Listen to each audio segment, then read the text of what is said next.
Welcome to E360 TV, the live streaming and on-demand destination for influential voices and enlightened audiences.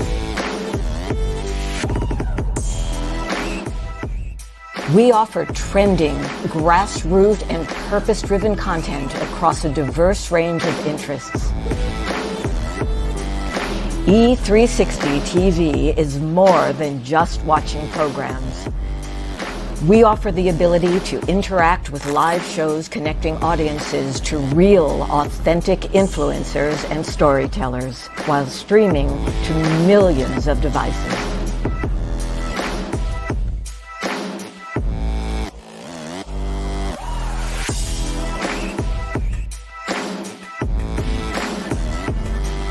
Real experiences. Raw conversations. One destination for it all. E360 TV.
Don't see what's yours for the taking tonight.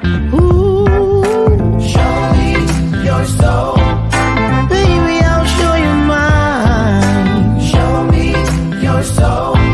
Can't you see it's way past time? How expensive do I have to be? And then I spell it out before you get it, baby. Show me your soul, and honey, I'll show you. I'll show you.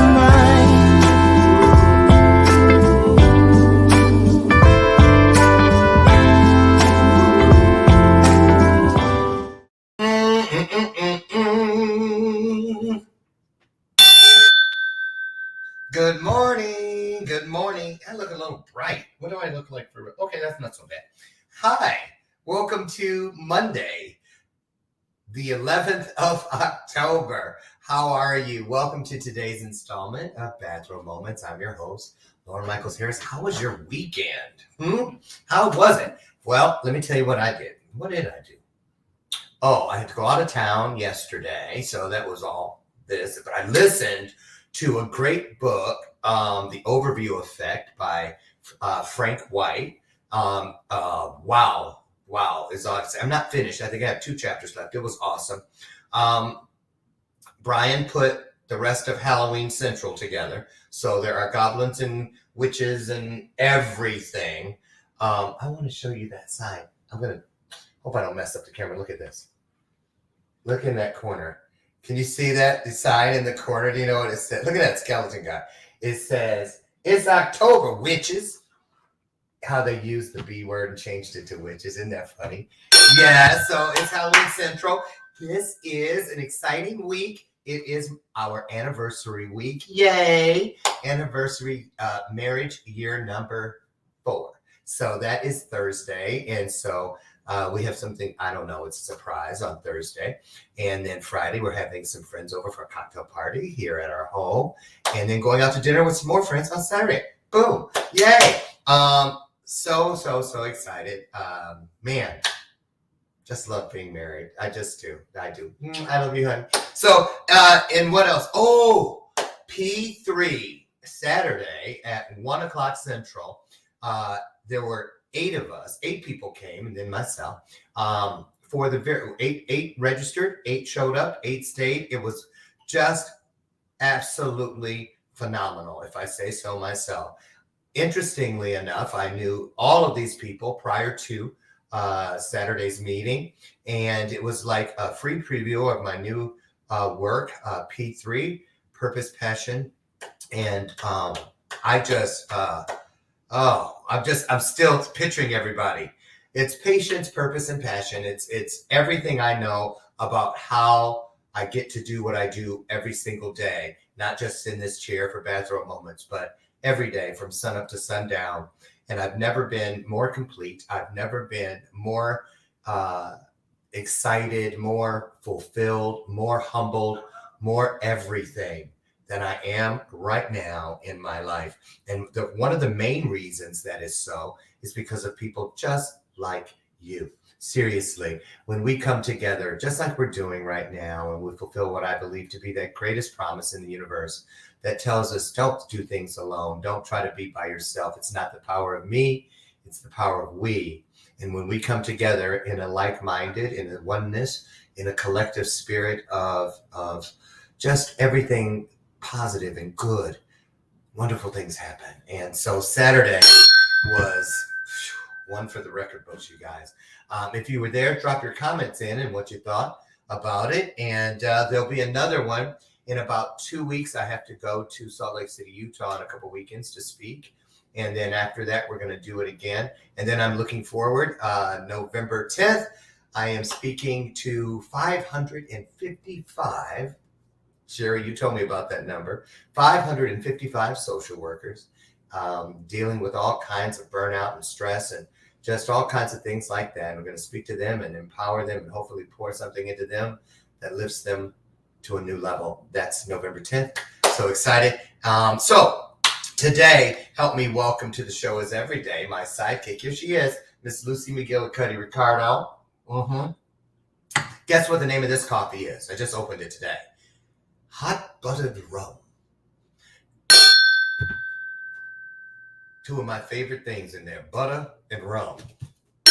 I'm just saying. It's really good, though. It really is. I think I made it just right. I don't use a scoop. Do you use a scoop? Now, you know how you have a 12. I got a Mr. Coffee. You know how it has 12 cups? Somebody tell me, what is the perfect amount if you fill the thing with water? What kind of scoop do you put in there to make it right? Because I just pour. And some days it's like this, and then some days it looks like tea. So I don't read directions. I don't know what that is. I'm trying to do better. But put your ideas in the comments, would you please? Thank you. Now, we're waiting on our guest for today. I just got off the phone with him before we came in, NATAN Bradbury. They had a power outage last night in his neck of the woods, and he's trying to get everything to work. So I got to stall until he comes in. Oh, they're good, because I was just about to move this chair and practice my soft shoe routine, which I'm putting together for the Power of We Symposium. I'm not just walking down the red carpet this year. I'm soft shoeing all the way down the red carpet. You know why? Because, okay, I'm going to let you in on a little secret. Do you know what the kids in my family call me? Uncle Carlton from The Fresh Prince. Because remember how he did not unusual. They swear I can't dance. They think I have no rhythm. Just wait till Christmas. I got something for them. I'm serious. Okay, so I don't do choreographed things like the electric slide and you know how, especially our people, you know how they get in those lines and they turn and they know when to do all this and go. I cannot. They don't even let me get in there. Can you hold my camera? It took me like 3 family reunions before I figured out how come every time it's time to do the family dance out there, everybody wants me to hold the camera. It's just like my sister who cannot make potato salad. They're always like, is she bringing that potato salad? You know what I'm saying. So anyway, our guest is here. He got his power back. And I'm so excited. I just can't hide it. Let me tell you why I brought this guy back. You guys see his commercial on here all the time. You'll see it again today. There's just something about him. Everybody, I've passed this commercial of his onto, I think, 6 or 7 show hosts here on the E360 television network. And they all say the same thing. They show it over and over. People love it. There's something about this guy. And this guy, his name is NATAN Bradbury. Oh, remind me to tell you guys something about iHeartRadio here in a minute. He is an ordained spiritual counselor. He holds multiple graduate degrees. You do? No words over 6 syllables. It is a Bathrobe Moments standing rule. Just saying. Wait a minute. And is extensively. Okay, you got 2 to go. Trained in Torah, Jewish law, Hasidic, I think that's Hasidic philosophy, Kabbalah, Christian theology, Eastern philosophy, and Taoism. Now, his primary specialty is to help men and women heal by peeling back the layers to uncover their inner strength, innate courage, and true self-worth. He has studied multiple forms of martial arts, including Dragon Wing Chun and Jeet Kune Do. Really? He is also trained in hand-to-hand combat. So in other words, don't piss this man off. He is a single father to 2 amazing teenagers, his 15-year-old autistic son, and 13-year-old daughter. He also served in the U.S. Army, retiring as a non-commissioned officer, also known as an NCO. And he is also the president and founder of the Mystic Warrior Academy and Foundation, a nonprofit dedicated to helping veterans recover from MST and PTS. So, without further ado, put your hands together, put your hearts into it as we bring to the stage my good friend. I just love this guy, NATAN Bradbury. Here he comes.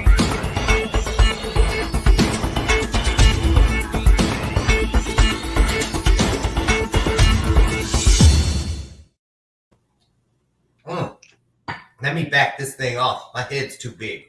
There. Okay. So you're here on your phone.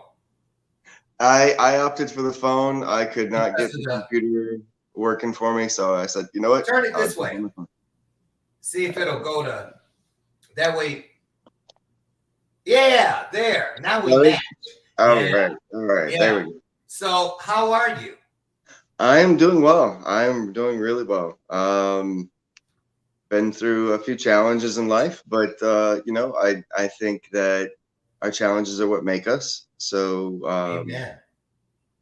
Now, before we get started, let me tell y'all something. Guess what? When I was sitting here this morning getting ready, because on Mondays I go to this new class at the health club.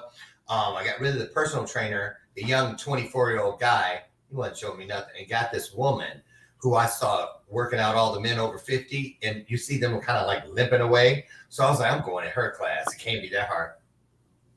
Girl, let me tell you. So anyway, so I was sitting here because I have to do things in a little different order on Mondays. And I was sitting here, I was kind of excited because iRock Radio, iHeartRadio, and iRock Space Radio, they sent over the stingers, you're watching or you're listening to, da-da-da. And it was all good. Brian and I were sitting here going, and then they go, with Galaxis Gal and Michael Lauren Harris. I'm like, for real? So, but we did get the graphic back too. I want to show it. Is it wrong of me? No, I'll wait. They got to take the watermark off, but it's really cool. All that's coming out, you guys. It's happening. So there, that's it. So, NATAN, let's get started. There's so much. If you guys were here last time, we talked about a lot of stuff, but today I want to take us through, where did it all begin? Tell us a little bit about little NATAN. And is that your real name? And what's it mean? So I go by NATAN, the name of my birth certificate. It's hard to pronounce in Hebrew. It's pronounced Nathanael. So are you Hebrew? I'm Jewish, yes. You're Jewish? Yes, I am. Now, see, that's odd because I was wondering, I wonder why he learned all that Jewish stuff. I just thought like you learned all the others. So you're Jewish. Yes, that's really interesting. Yep. How did your family feel about you dibbling and dabbling off in all these other spiritualisms and things? Teachings? There was a little bit of pushback, but for the most part, pretty supportive. So when you were small, what I'm assuming you related to the Jewish religious mindset. So Yep. you went to synagogue and all that stuff. And okay. So at what point of your journey did you start internally seeking all these other paths? Okay, so let me back you up for a second. When I was little, very interesting family dynamic, right? My mother's Jewish, my father's actually Christian, right? So, and he's Native American too, so that actually makes it a very interesting dynamic. Yeah, a trifecta. Very interesting dynamic. I went into the. Take your baby somewhere else. When Ethel has her baby, one of her toys, she's got this weird sound that comes up. Go. Okay, I'm sorry. She's gone. Okay, Oh, it's ahead. fine. It's fine. Okay. My rabbi calls that just part of life. Yes. God's little interruptions. But anyway, so what happened? I turned 17, graduated high school, went into the military. Right, I joined the Army, and that started spurring my spiritual journey. I was out on a field exercise and was talking with a Muslim guy. We were actually, so it's a very interesting thing. What happened? I picked up barbecue pork MRE, and the Muslim guy was. And explain to people out there. Tell them what an MRE is. Meal ready to eat. Most of them are absolutely horrible. They're disgusting. Every now and then you find a good tasting one. Yeah. First time I opened one up, it was ham and something, and it looked like, you know, that hog head cheese that's all gelled and congealed, and you can see all the things in it, like a nasty Jello, like you swear that's an eyelash or something in there. Yeah. So go ahead. So you picked up a pork one. Yes, pork. And the Muslim guy goes, "Are you going to eat that?" And it didn't occur to me any way different. I was like, yeah, why? So it actually, that moment is what really started my spiritual journey. But wait, I thought Jewish people didn't eat pork. We don't. We're not supposed to, but I didn't grow up that way, right? I had no idea. Oh, okay. Go on. Yeah. So he said, "Are you really?" And then he started. Yeah, he was like pointing at me, and he actually connected me with another Jewish guy in his unit, and that just started. I just started exploring. I started learning more about my faith, my heritage, and really just diving into it. And it took me years. It took me, I'd say probably a good 10 years of just exploring and learning before I became Orthodox. So I followed the Orthodox path of Judaism. And for our viewers, really what that is there's different, I guess you could call it strains. I don't know how else to put it, of Orthodox Judaism, but basically there's those that are Hasidic, right? And those are the guys with the really long beards, and they've got the side curls. They're called peyot. I practiced that path for a couple of years. That's why I'm familiar with it, right? And so there's different parts of Orthodox Judaism, but really what Orthodox Judaism is you believe in the written Torah, the 5 books of Moses, okay, and the oral Torah, which is the Talmud, the Mishnah, and so on and so forth. Okay. Right? And so you practice according to that, right? So there's a lot of people think there's 10 commandments. There's actually 613. Okay. Is that all? 613. It's hard enough. Well, a lot of us feel that, 10, boy, those were 10 humdingers. So really over 600. Right. How did Moses carry how many tablets did he have? How many trips did he have to make back and forth from the top of that mountain?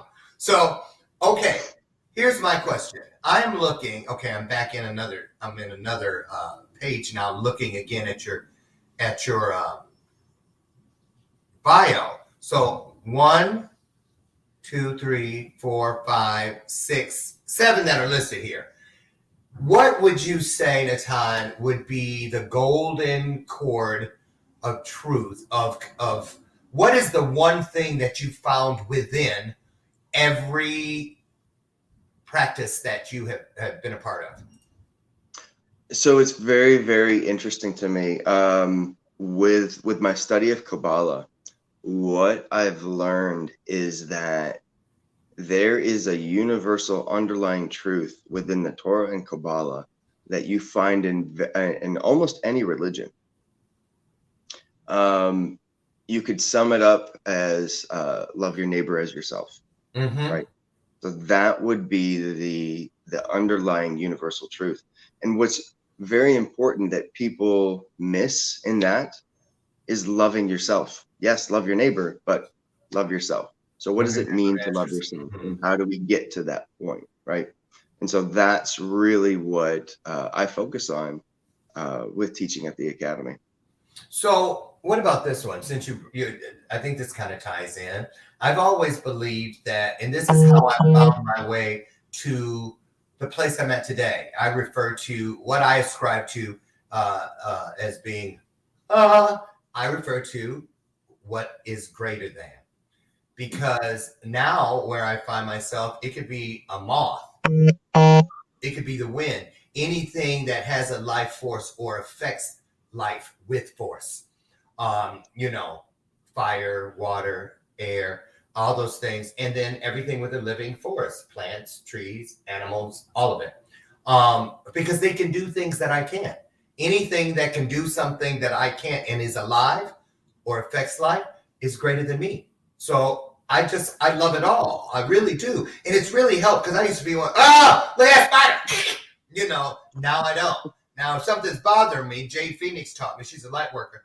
She actually showed me a picture when she was eating crackers and cheese under a tree, reading her journal, and a road of ants were headed her way. And she came live. She came on a Facebook live, FaceTime. She goes, Lauren, remember what I told you? You can tell, you can communicate with them. And I said, yeah. She goes, watch this. And she literally sat there and told those ants, look, if I have anything left, I'll throw it over there to you. But right now, you guys need to turn around because I really don't want to send you into the light.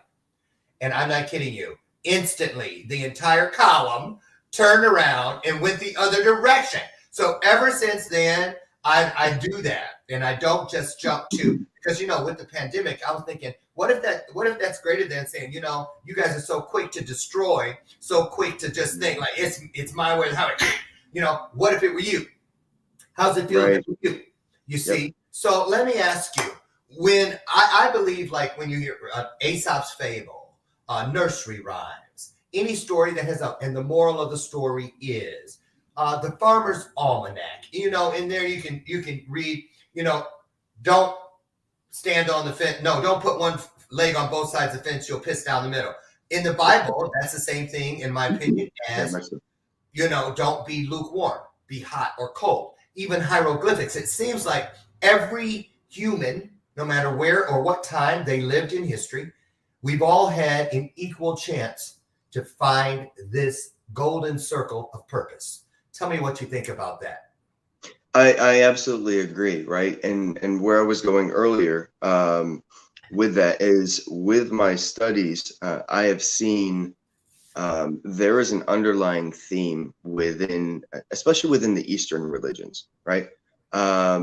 It's there in Christianity too, but you kind of have to peel some of that, just like you peel the banana, you have to peel some of those layers off, right? Because there's been some things added to Christianity over the years, but you peel some of those layers off, right? Is that why the Bible says King James's version? Was it the version? It is. There's one caveat with the Bible. Unless you can read it in Hebrew, you're getting somebody else's perspective. If you read it in Hebrew, you're getting more of the original intent. So how different are the two? Well, so with the Torah itself, right? Everything was written in Hebrew. So it's very interesting. In Judaism, we have what's called a Torah scroll. I don't know if you've ever seen one, right? I have. Okay, it's a work of art. It's Yes. a really work of art. It's absolutely beautiful. It takes a scribe 6 months to complete. It's all written by hand, right?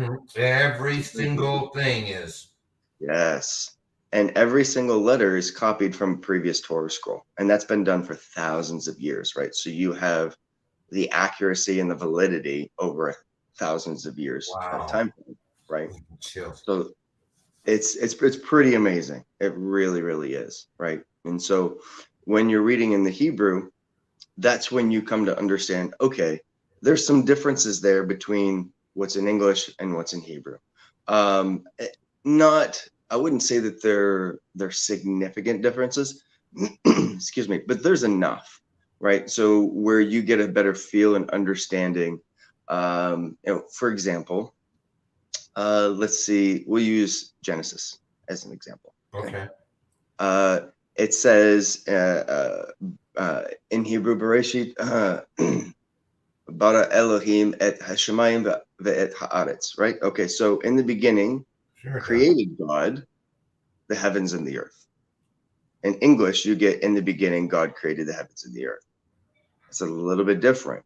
So what that means, our sages have interpreted that as in the beginning, there was only God. There was what we call God is not masculine, it's not feminine. It is. It's simply right. Is.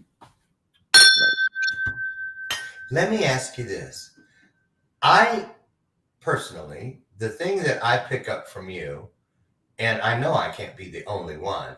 I remember the first time I saw you, because I told you this, I don't know if it was on the show or privately, how when I did your commercial and you sit over those pictures, I was like, at first, you open it up to make sure it opens and everything's there. You're not ready to sit down and create, but you want to look.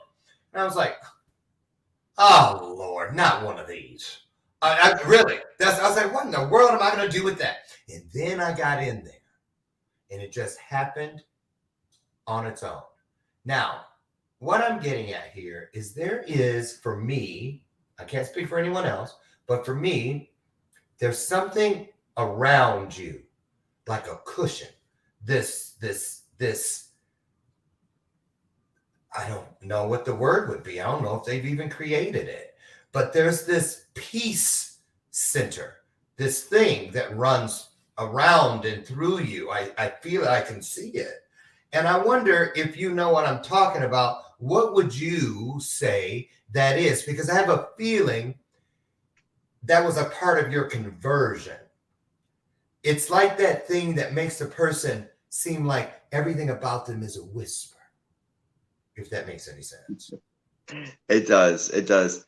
So I would say you could call it the aura. You could call it, there's all kinds of different labels for What it, do you right? call it? Personally, I simply refer to it as a state of being, right? So it's very interesting that this is coming up, because yesterday I was on another show talking to the host about the upcoming program I have, right? And we were talking about the state of being. And when you're in this state of being, what does that actually mean? It means understanding the emotions that you're experiencing and being able to step outside of them and experience them as an observer, instead of someone the emotions are being acted upon, right? So instead of reacting to your emotions, you're able to respond to your emotions.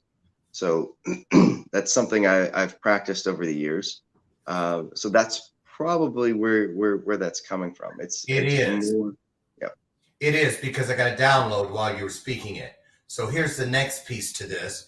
You said emotions, and the download said emotions versus going through the motions. Right. There's a big difference there. Can you get into that real quick for us? Yeah. So emotions versus going through the motions, right? I would say going through the motions is when you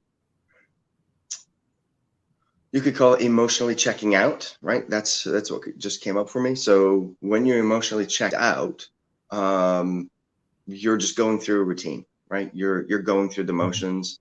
You're not allowing yourself to really experience what's actually happening.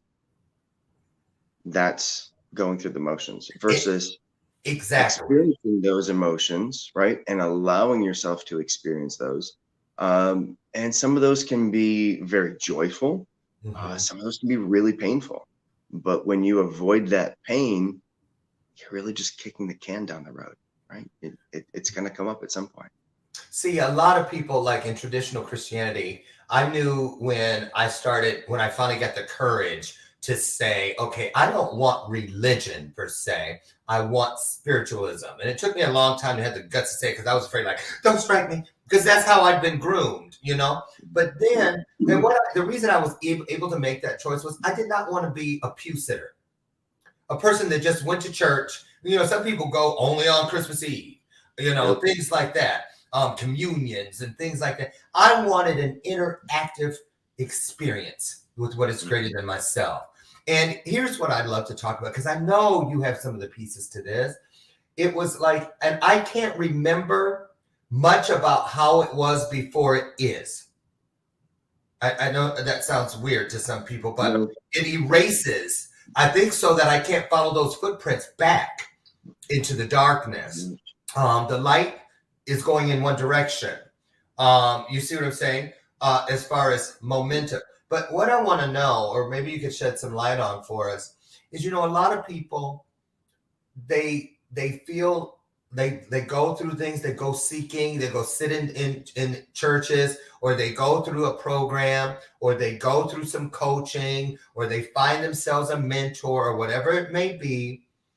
And it feels great while they're in there. But the minute the Zoom is turned off, or the minute 2 days later a true challenge presents itself, everything still kind of feels the same.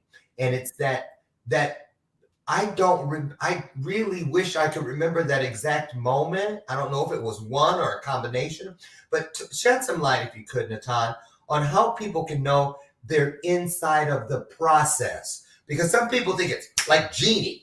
You know, or and it's done. It's not, is it? Not at all. I mean, as I was saying earlier, right? It took me 10 years to get from point A, I'll call it, to point B, and now I'm like at point E, right? And so that took 20 plus years, right? So it's not like I snapped my fingers and I became like this overnight. Not even remotely close, right? It's a process. It's learning and then applying what you've learned over time, right? And when you were just saying that you don't want to be a pew sitter, like, I very much identify with that. For me, man, I enjoy the high holidays. I enjoy Rosh Hashanah. I enjoy Yom Kippur. But what I enjoy most about those, Kwanzaa. I go out to the woods. You what? I go out to the woods. I spend those days meditating, right? That's how I connect with Hashem. That's how I connect with God, right? I spend that time. I'm sorry to cut you off, but I want to put this in there. And if anybody else wants to go, raise your hand. If you ever, I promise you, if you ever have a retreat, I don't care where it is, I'm going. Because I already know I'll be a changed man. I already know. And I'm just saying, that was a download. If you ever do a retreat, I'm there. I want you to tell everybody really quickly about the program that we did the commercial. We're gonna go to that commercial in just a moment. But this round, the round that we made it for, finished, talk about what happened in it, and there's a sequel coming. Absolutely. So very quickly, what we did was Warrior Goddess Life. Okay, that was the last program, and it was strictly designed for women. We had a number of women in there. It was a very transformational experience for them, right? They learned things, they learned tools that they had never been exposed to before. And these are not 18-year-olds, 19-year-olds, right? These are older, mature women. They're grown ass women. Exactly, right. And so with that caliber, right, of women coming in, and these are business owners, entrepreneurs, right? These are not just people just walking down the street. So with that being said, right, what took place was first creating a space where they felt comfortable to express themselves, to become vulnerable, right, as we went through our journey, and the layers of trauma that were peeled back. It was even for me, what I experienced just guiding them through that process was pretty incredible. It was pretty incredible. I know, I get chills just hearing about it. When we return, I'd like to talk with you a little bit about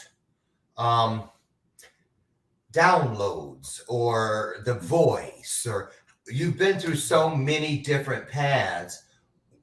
I want to know what you ascribe to. What is your personal name?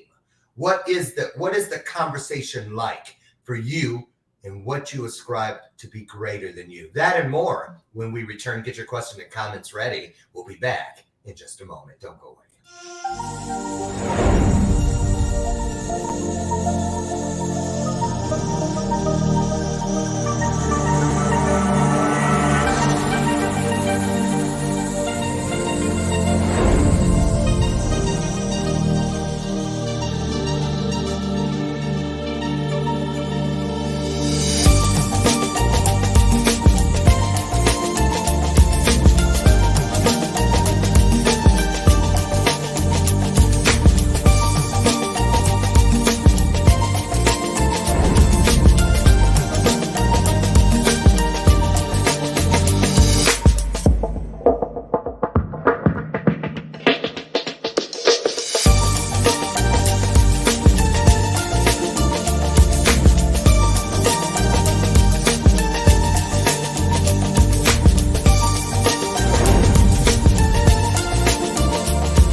Okay, welcome back to the show. I'm your host, Lauren Michaels Harrison. Before I get my guest back in, NATAN BRADBURY, choices. You know, I used to buy fruit and stuff all the time, and I'd let it sit in the fridge or on the counter until it looked like this. And then I'd go, ew, I'm not going to eat that. Although I could cut around it and this and the other. I would just say, easier to just pop that Diet Coke. Well, small choices, big shifts. I have chosen V8 instead. Why? Because they pay me. Well, I'm just kidding. They do. But I reached out to them because I love it. I really do. 60 calories in a can. Yep. 100% vegetable juice and two full servings of vegetables in every can. Just try it. You might like it. I do. It's easy to find. Just head down the juice aisle at your local grocer. Not legal until I drink it. I'm surprised they don't make me open my mouth and show it. Just saying. So anyway, welcome back. Hey, one thing before in the clip there, and then I want you to talk about, is the next round just for women again? Are men involved? But the word that I meant to ask you this last time, and it slipped my feeble mind. I remember when I put it in, gentleness. Never, and I've done hundreds of commercials for people, never have I seen anyone insert that term, gentleness, in anything that I've done for them. You know, programs, workshops, whatever. Talk about that. What does that mean inside of their gentleness? It's very interesting, right? So the way I would explain that is coming from a perspective of patience and understanding, right? And so to be gentle in a situation, right, it requires patience, compassion, and understanding. That's being able to, as I was describing earlier, right? It's not always easy. You're not going to do it 100% of the time, but when you're in the midst of a chaotic moment, and by chaotic moment, I mean, it's emotionally chaotic, right? Like your kids are screaming or somebody's yelling at you, right? being able to step outside of that experience and witness it as an observer. That's where you're able to incorporate that, right, throughout your life, as you're going through your daily, I don't want to say routine, right, but kind of is. But as you're going through your daily life, right, you're able to incorporate that aspect of gentleness in there, with patience and understanding. So gentleness, acronym, I mean, not acronym, is it synonymous with peacefulness? All these, I would definitely would. Yep. Okay. I would definitely marry the two together. 100%. Yeah, and here's why because I'm always looking for that thing. What is it? Where is this grappling hook he has? Meaning you. What is it connected to? Because I feel it. Just now, I've watched your spot, your commercial probably 100 times, and every time I'm sitting there like this.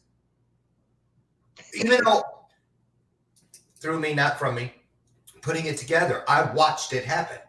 I sat in this chair and watched what is greater than, put that piece together right in order. We had no edits. Do you remember? I remember. It was pretty phenomenal. Hardly ever happens. Hardly ever happens.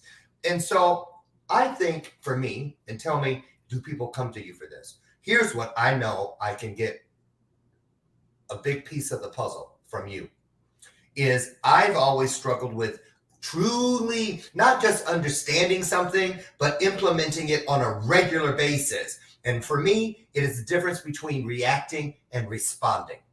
Why they call it knee-jerk reactions. Because I'd be flying off the handle, saying things I couldn't take back, ego and pride because, well, I'm not going to admit I was an ass, you know what I mean, or whatever. It's better, but it's still there in certain ways, even if I have to catch it in here. I don't like that. So I wanted to, could you talk about, you know, that's a real thing. You know, responding means you thought about it. You know, you want the best for all parties. Reaction is like, what the hell you say? Oh, hell no.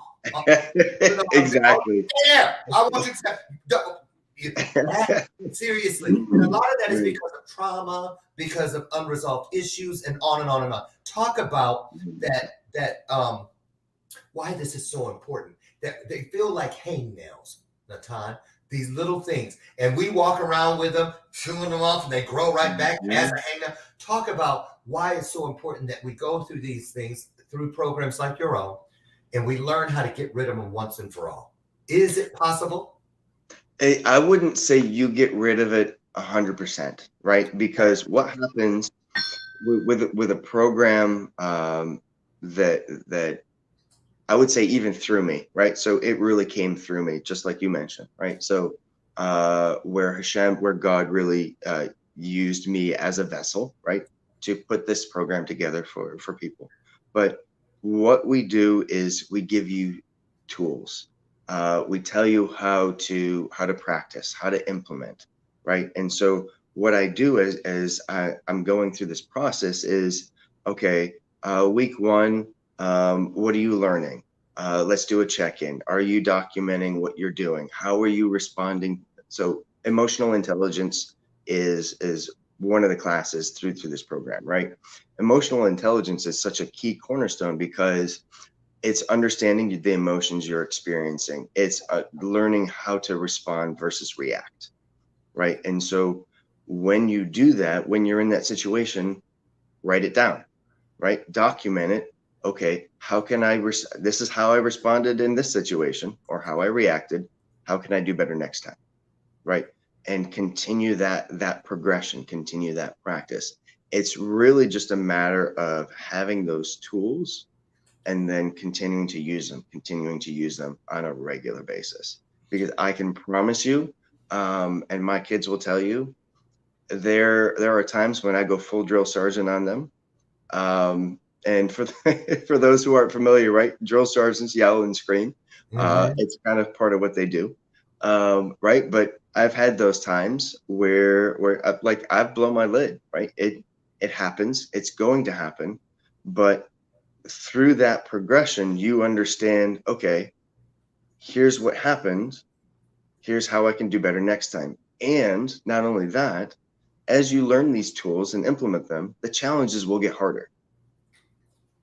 Right? So it's kind of like, remember those video games in the 80s where you play and play and play and the levels just got harder and harder and harder until you died? Yes, I got Galactica here in the house. Galaga. Right? It's that's very much like life.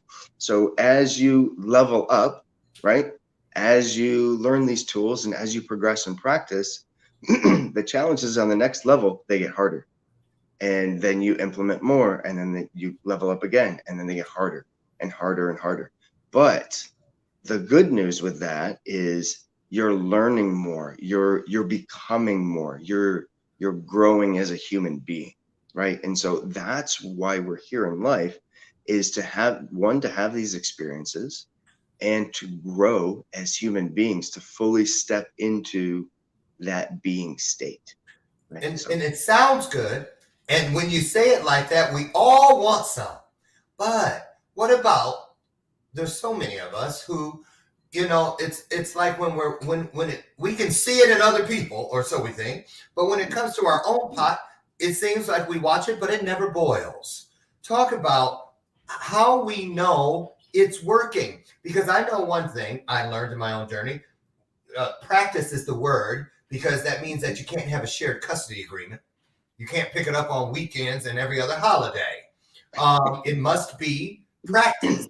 And Right. so talk about that, and kind of, I would love for you to, you know, remember viewfinders where you put them up and you click the thing and they spin around? Remember those? Yeah. Put your viewfinder up for us. And when you talk about when NATAN meditates, what would we be looking at through there if we were watching through your lens? Where do you go? What do you hear? Is there a conversation? Is there just an energy thing? What is it? Because when I try to meditate, and maybe that's the problem, I try, but when I call myself meditating, because I hear all kind of stuff happening around me, thinking, oh, I need to get in there and check my email as soon as I'm done doing it. All kinds of crap. And I blame it on the ADHD, but that's not it. Talk about what happens when you're in there, and how do we know when we're really meditating? Is there something when you come out, you're like, oh, look, I got the sticker. I must have been in the meditating convention. They gave me the wristband or whatever. I don't know if I really did it, and I always feel like I'm just pretending. So, okay. So, I mean, there's a lot of different things to unpack and really talk about here. So let's start first with my personal experiences. Okay. Yeah. So for me, it's an intuition. It's a knowing. It's what I call divine insight. Right. And so when something, it seems like something's coming, not from myself, and it's something very positive, I call that divine insight. The Hebrew word we use is hashgacha pratit, and what that basically means is divine inspiration. Okay, so that's what I label it, right? But basically, it's just that conscious energy coming from the source, coming from God, that flows through you, right? And that's part of preparing the vessel. You are the vessel. Yes. To be able to receive that, you need to prepare your vessel, right? And there's all kinds of practices and things that you can do. Now, meditation, let's talk about that for a second. So again, meditation is a practice. When I first started, and I've been meditating for a long time, at least 15 years. You do it every day? That I can recall. Well, so I started just trying it out, right? And I could maybe go 2 minutes without being distracted, right? Whirling thoughts. Thank you. Did you say worldly? Whirling, just Whirling thoughts. Yeah, Okay, yeah. That's it. Keep going. Yes, right. And so that's a practice, and in Kabbalah that's called passing through the storm, right? And so when you start that meditative practice, it's like there's a storm that's going on, right? Is that to make us fight our way to it? Yeah, it's a part of the strengthening course, like yep, like an obstacle course to get to the right. Okay, keep going. Passing through the storm. Right. Right. And so you pass through the storm. Then you enter what's considered the quiet state, but then you keep going, right? The quiet state is not the quantum field. It's right after the storm. Some practices will say the quiet state is where you want to be, but that's not it, right? Because once you enter into a meditative state, it's basically almost as if you're in a trance. Okay, so think of it, it's very similar to hypnosis, right? That mental state you're in. So once you go through that and you enter into the quantum field, you can do just about anything you want, right? The experiences, you can travel to different places, worlds. That's what the Oracle says. She Right. astro somethings. Astral projects, yes. Yeah. Yep. I talked to her one day and she was like, I said, how you doing? We got on the call because she coaches with me. She goes, oh, I'm great. I just got back I was sitting on top of the Eiffel Tower a minute ago. And I'm like, I'm looking around like, uh-oh. You know, whoa. Well, right? and that's a practice in Kabbalah is learning how to do astral projection, right? I mean, there's all kinds of different things, connecting with other beings and talking to other beings, whether they be, I mean, we like to call them aliens. Really, they're just different races of beings, right? So there's all sorts of things, and there is one thing. One caveat that I learned through the Kabbalistic practice is that if you're going to ascend to that type of a level, go in with protection. Okay, so what that means is do not try to enter those gates by yourself. There are certain other beings, we call them angels, you can call upon to come and surround you and protect you, right, as you're going through that experience. And that way you have protection, because there are malicious beings. I'll just be honest. We have our myths in pop culture about vampires. There are actually real, they're called soul reapers, right? They will prey on the unsuspecting and the unprotected. So there, a word of caution, if you're going to go to that level. Now, let me dial it back a little bit, as I went very deeply into the other worlds there, with meditation, right? Okay, so you want a daily meditative practice. You can experience that meditative state anytime you're doing something that's a repetition. For example, you can do it washing the dishes. You can do it folding laundry, working out in the gym, or I like to do it while running. Right? So, really quickly, that makes perfect sense. Because Brian, my husband, always says, how come you like ironing? How come you like folding the laundry? You like, maybe that's why we're such a good match. You like to do all the stuff I hate. And I like it because I don't have to think about it. It's almost like my eyes are glazed over. And I'm in there thinking, and it's almost like, have you ever driven and you go, I don't even remember turning all those corners and changing lanes. And so it's like, how did that happen? And you're there. Right. It's I call that going on autopilot. Right. Your body is moving and you're not even thinking about it.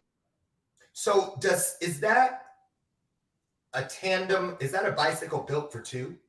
Is it us? Does that mean we're with something else that is keeping and protecting so that we can be in there? Because, you know, the reason I asked that, Don Fawcett, a good friend of mine, I was talking to him one day a couple years ago about how I would wake up in the middle of the night, not even sleeping. You know, sometimes I wake up, go to the bathroom, I keep my eyes shut. You know, I mean, I know how many steps to my bathroom because Brian has one and I have one. And I don't even have to turn the light on, nothing. I hit it. You know, I mean it. I hit the toilet, everything, and go back to bed like nothing happened. But then I was waking up and I would try to force myself to go back. He said, Lord, don't do that. There's a reason. Get up and find out why they need you awake right now. And I started doing that, and magic was in those circles of time, those pockets of time. So I wonder about all these things, because here's the deal. Don't you think, NATAN, that the reason so many miss that place where we try to get to, where it all begins to come together, is because we write off so many things as arbitrary, as coincidence. We don't see it for what it is. And the only way I think we can do that is through things like what you provide, these programs and other people saying, you know, the weirdest thing, that's word that deceives. Weird, strange, out of nowhere, sure is funny, you know, all that kind of stuff. That was the first thing they told me, eradicate the words that deceive. Because if you stop them from coming from you, you'll start stopping them from coming at you. And that's why I always like to use the word interesting, right? I don't like to use weird, strange, funny. I don't like those labels because as I've come to believe, there is no such thing as a coincidence. There are no coincidences in life. No. Everything is by design. So yes, there's trauma that we experience. There's hurtful things that we've gone through and experienced, but that is part of our path here. That is part of the journey. Everything from the moment we are born to the moment our souls leave this earth is all by design. It's all done for this particular life path, this particular set of experiences that we're meant to go through, right? So there are zero coincidences. I agree. Now, real quick, the website, if they want to find out about the new program, is it still warriorgoddesslife.com? No, no. So it's been set up on the Mystic Warrior Academy website, right? So just go to www.mysticwarrioracademy.com. Wait, Mystic Warrior Academy. Yep. ACADAMY. Yep. Okay. 12th grade. I had to think about that for a second. .com. Let's pop it on screen. You tell me if it looks right.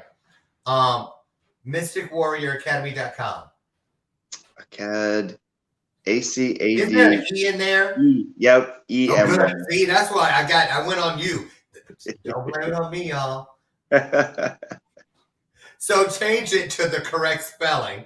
And NATAN, if you'll go in, or Sherry, someone drop it into the comments for everybody and tell them, when does it start, and how do they, if they want to talk to you right away about getting in, what's the best way to do that, NATAN?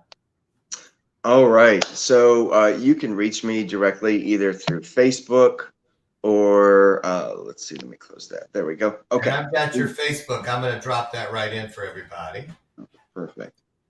So you can reach me directly either there. You can email me at info@mysticwarrioracademy.com, or you can just go to the website, www.mysticwarrioracademy.com.